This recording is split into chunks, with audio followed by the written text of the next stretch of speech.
When it comes to messaging, there's never been more choices in 2020.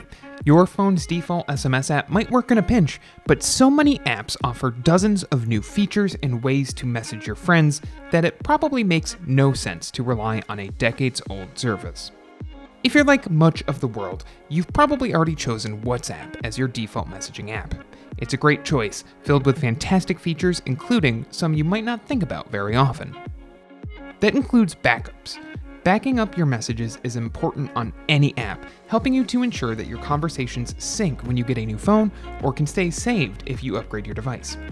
WhatsApp saves your messages to your device's local storage, so if you want to make sure they're backed up to the cloud, you'll need to make sure you enable cloud backup. WhatsApp on Android is capable of backing up directly to your Google Drive account, so if you're ready to secure your messages, you've come to the right guide. To enable backing up to Google Drive on your Android device, make sure you've signed into a Google account on your phone, then launch WhatsApp.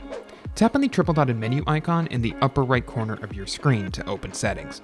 Tap on Chats, followed by Chat Backup, then tap on the Backup button under Last Backup. Under the Google Drive settings menu, you can set how often you want WhatsApp to automatically back up your data, select which Google account your backup is saved to, switch between Wi-Fi only or cellular backup plans, and set whether your backups include video files. Finally, tap the green Backup button.